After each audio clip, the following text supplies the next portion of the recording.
Delhi liquor scam case దేశవ్యాప్తంగా ఎంత సంచలనం రేపిందో అందరికీ తెలిసిందే.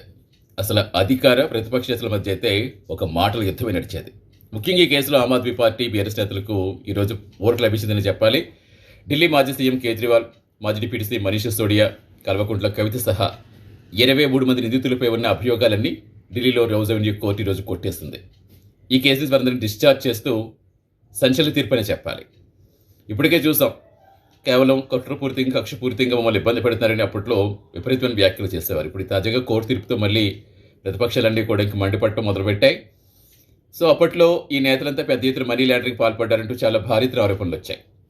అయితే కోర్టు వేళ ఏం చెప్పిందంటే, నేరం చేశారనేందుకు ప్రాథమికంగా బలమైన సాక్ష్యాలు ఎక్కడ లేవు, ఆధారాలు లేకుండా ఒక వ్యక్తిని, మరీ ముఖ్యంగా రాజ్యాంగ పదవిలో ఉన్న వ్యక్తిని కుట్రదారుడిగా పేర్కొనడం సరికాదని కోర్టు స్పష్టం చేసింది.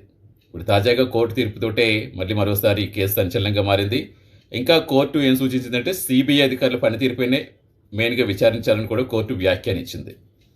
సో మొత్తంగా ఫైనల్గా ఇక అటు కేజ్రీవాల్, మనీష్ సిసోడియా, కవితతో పాటుగా కవిత ఆడిటర్ బుచ్చిబాబు సహా 23 మందిని ఈ కేసు నుంచి విముక్తి లభించిందని చెప్పలేరు 23 మందికి.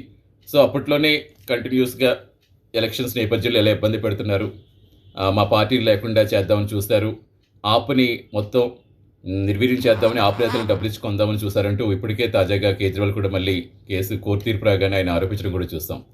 మరి ఇంకా ఏ స్థాయిలో వ్యాఖ్యలు వస్తాయో, మళ్ళీ ఎలాంటి మాటలు యుద్ధం స్టార్ట్ అవుతుందో